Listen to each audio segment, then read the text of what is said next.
I'm Chloe, 34 years old, and I live with my husband Ethan, who's a year older than me, and our daughter Mia, who's about to turn 5. We are a family of 3. For some reason, I have been running into troublesome situations quite frequently over the past few years. Take, for instance, when Mia had just started walking. She would change her mind constantly, wanting to walk by herself one moment and be carried the next. I was hurrying home from the supermarket dealing with her whims. Suddenly, a woman walking towards us stopped us, claiming that my child had stepped on her foot as we passed by. I was shocked and apologized, but the woman wasn't satisfied. She told me not to let my child walk alone if I couldn't control her. Trying to keep things calm, I kept apologizing, but then she started demanding money for shoe cleaning and medical treatment for her foot. However, I had been careful to pull my daughter's hand towards me to avoid colliding with the woman who had walked straight towards my daughter. I was reluctant to pay, sensing something off, and people began to stop and watch us, as it was evening and the street was fairly busy. Shall I call the police? A kind-looking high school girl offered to help just as Ethan, who was on his way home, called out to me from behind. Chloe, what's going on? As I began to explain the situation to Ethan, the woman quickly left, perhaps realizing she was at a disadvantage now that my husband was there. It's a good thing I came home on time today. You were really unlucky. Indeed, I'm glad you were there, Ethan. Thank you. Another incident happened on a different day. It was a holiday morning and I left Mia with Ethan to go to the bakery. A woman appeared as if she had been waiting for me and persistently demanded that I hand over what I had bought. Ethan happened to be following me as Mia had begged him to, and he arrived just in time to fend her off. That was scary. I'm so glad Ethan came. You really are unlucky, Chloe. I can't always be there to help you, so be careful. I often find myself being followed by strange women, but I feel very reassured to have Ethan bravely fend them off. Today, I'm driving to my parents' house. Ethan loves Mia and me, and we usually go out as a family, but unfortunately, he has to stay home this time. Every year, we spend New Year's Eve at my in-laws' house, and then visit my parents, but Ethan's work has been piling up, and we have had to postpone our visit, so Mia and I are going alone. I talked to my daughter, who's sitting in the booster seat. I reattached to the front seat for today. Daddy's missing out, huh?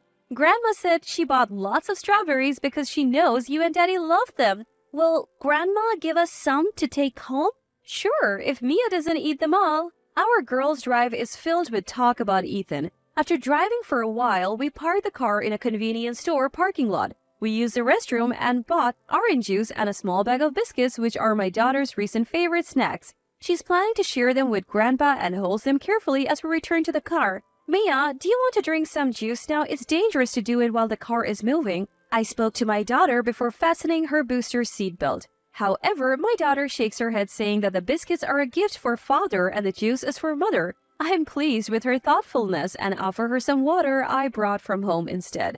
After giving her a drink, I settled back into my seat ready to depart when I noticed my shoelace has come undone. Oh, wait a minute, honey. Mommy's shoe was about to come off.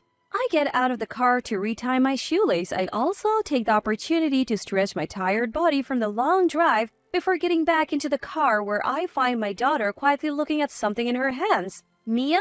When I call her, I see that she's holding the dashcam. It came off. She's been playing with it and the recorder is playing back today's car ride at double speed. I told you this isn't a toy. I try to stop it but press the wrong button since I usually don't check the footage. The image switches and Ethan appears on the small monitor. Oh, I made a mistake. Daddy's on there, but I wonder when this was. As I casually look at the screen and reach for another button, an unfamiliar male enters the car in the video. And the conversation that follows is shocking. What does this conversation mean? I stop the playback and suggest to my daughter that we take a little break, putting on an anime DVD that's still in the navigation system. After confirming that she's happily watching her favorite anime, I nervously play the dashcam footage again, listening to the conversation between Ethan and an unknown male on a day he was supposed to be at work. After watching everything, I change our destination from my parents' house to the nearby police station and rush there. A surprised police officer checks the dashcam footage with me and advises that it's not yet time to take action, but suggests that I take the matter seriously and take refuge at my parents' house for a while. I'm told to consult them if anything changes. and I head to my parents' house with an unsettled heart. Originally, we planned to stay for 2 nights to coincide with my daughter's preschool, but after explaining the situation to my parents, we continue to stay. As the days go by, messages from Ethan pile up, but I follow my father's advice and don't respond. Once everything is ready, I time it for when Ethan should be home from work and call him. I tell him I have something to discuss and invite him to a restaurant owned by a friend of my father's, which we have reserved for the evening. Good evening. Ethan opened the door to a restaurant where only a reserved sign is displayed and seems a bit relieved when our eyes meet. But he soon seems puzzled that it's just my father and me and our daughter isn't with us. He takes a seat at my father's urging, but there's no sign of any staff and even water isn't served. The strange atmosphere seems to make Ethan a bit nervous and he looks around the restaurant. I have no room to notice such things, and with a voice that's almost trembling, I say to Ethan, "Please, divorce me." What? Ethan, suddenly confronted with a demand for divorce, shows confusion and refusal, apparently having no idea why. A divorce? What's going on all of a sudden? Did I do something? I have no idea what you're talking about. I already feel fear just facing Ethan like this, and I can't look him straight in the eye. But I've asked my father to watch over us as much as possible, as I want to talk to Ethan myself to make him understand. Feeling my father's watchful gaze, I pull my mobile phone out of my pocket. Can you look at this? The dashcam footage from the car is displayed on it. Ethan starts watching the video with a puzzled look, and when he realizes what it is, he falls silent. In a quiet restaurant, the conversation between Ethan and an unknown male plays from the mobile phone. You really don't have to hit her. Just threaten her a bit and she'll easily get scared. What if you really hit her? Don't worry, you can do that. I'll join you later and invite you to dinner. So just approach her in the family restaurant's parking lot. When Chloe takes out her mobile phone or you grab her collar, I'll run in like I just arrived. Ethan, in the recording, occasionally smiles but continues to talk seriously. This man who is instructing an unknown male to attack my daughter and me, and even planning the scenario where he comes to our rescue, is my husband sitting right in front of me. Realizing this again, I finally start to tremble. Moreover, from the conversation, I understand that this wasn't the first time my husband had instructed someone to harass us. In fact, the strange women who had bothered us before were also sent by Ethan, all part of a scheme to raise his own stock by conveniently rescuing us in our time of need. Recently, we had started to get used to being harassed by women, even imitating Ethan's method of repelling them, so now he had sent a man to save us from even greater fear, apparently to further boost his reputation. From the footage, I knew that the plan was for the day we were to return from our visit, so we had been staying at my parents' house all this time. Ethan finishes watching the video in silence, then rests his chin on his hand deep in thought. Seeing that he doesn't move, my father quietly opens his mouth. Do you have anything to say? Then Ethan slowly lifts his face and lets out a thin sigh. Chloe, what are you trying to do by creating this video?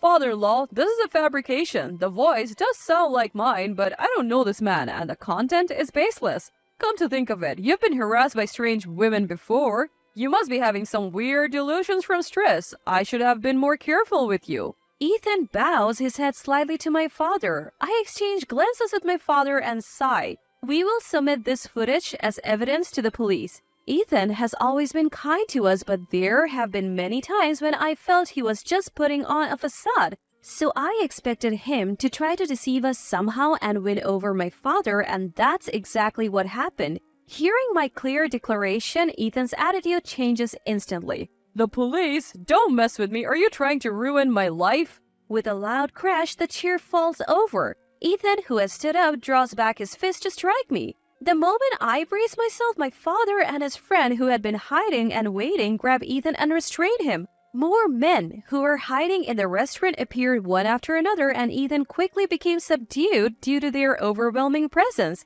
Actually, the reason we chose this restaurant for the discussion was at my father's suggestion, and the owner, who is a friend of my father's, had offered to help. The owner, a retired police officer who opened the restaurant, is not only strong himself, but also has many well-built acquaintances. In case Ethan tried to carry out his plan in front of my father and send the male to attack, they were ready to subdue Ethan even before he made his move. And they were also prepared to act as witnesses to make the divorce proceedings go smoothly. I am truly grateful to everyone who helped me, as I had never been subjected to violence before and wouldn't have been able to respond on the spot. Afterward, Ethan, surrounded by my father's friends, reluctantly signed the divorce papers I presented to him, unable to resist or deceive any longer. I later reported Ethan's behavior during our discussion to the police, but contrary to my expectations, their response was slow. Since I wasn't actually hit and the only evidence of Ethan's planned scheme was the dashcam footage, and it was also an attempted crime, there was no satisfactory result from the consultation. Given the difficulty of explaining the victimization and the fact that it was an incident between a married couple, I was unable to obtain a satisfactory result from the consultation, even though I was able to get a divorce. Furthermore, I was given the runaround, having to explain the same situation to different officers and finally being told to consult at the police station in my home jurisdiction. Completely worn out, I gave up and decided to return to my parents' house. As I was about to open the door to my parents' house in despair, I was pulled back with great force. Stumbling and turning around, I found Ethan standing there. If you do just come back, everything will be back to normal. I won't tolerate any more selfishness. Ethan forcefully pulled me, trying to get me into his car. As I shouted and resisted desperately, my mother, suspicious of the noise, came out to see what was happening. Then Ethan, noticing her, went into the house without even looking at her and tried to take our daughter. As my daughter and I were about to be forcibly shoved into the car and we resisted along with my mother, a neighbor must have called the police and an officer arrived. But Ethan, either already enraged or unafraid, struck the approaching officer, trying to calm him down. As a result, he was arrested for assault, violent behavior, and obstruction of law enforcement, and we had to visit the police station again that day to explain the situation. Although we were released immediately, Ethan would probably be in police custody for about 10 days. So I hurriedly arranged the move I had been planning and applied for personal information protection at the city office. My parents also decided to give up their home, whose location was known, and move to a rental property owned by my grandfather. Thus, a series of events that unexpectedly came to light with Ethan's arrest finally settled down. Ethan initially claimed during the investigation that he wanted to protect my daughter and me, that he wanted to be our hero, but the woman he had sent to harass us denied this when questioned. They said it was all part of his self-promotion. Ethan, the youngest of 6 siblings, apparently had rarely had things go his way since he was little. That's why, after getting married and starting a family, he wanted to reign supreme, to have complete control over his wife and daughter. In the end, all the talk of being a hero was just lip service. He was only thinking about creating an image of himself as a protector, someone his family could rely on. His real goal was to control us by saying he would protect us, so we should obey him. Even his kindness to my daughter and me was all just to boost how others saw him. There was no love for us, just a terrifying realization that we were merely props in his performance. Now I truly feel relieved that I have gotten away from him. Ethan was later only found guilty of obstructing official duties, although I was dissatisfied that only the charge against the police officer was acknowledged. In the end, Ethan was arrested, so there was no one else to tell. Then a father's friend said, What if the husband had intended to harm his wife and children, not just kidnap them? We couldn't get any cooperation in advance, but what if the children had been taken away because we were late this time? What if another incident occurred while we were passing the buck? Are we going to ignore something that could be prevented if no actual harm has occurred? Thanks to the warning to the active junior police officers, I feel a bit better now. Now my daughter and I are free from strange women, starting fresh and enjoying our life as a mother and daughter in a new place. My daughter seems to think that Ethan is just staying at the old house because he's busy with work, but when she's older, I plan to tell her about the divorce, keeping the details hidden. Peaceful days without the ex-husband knowing our information? The days ahead with my daughter will surely be wonderful.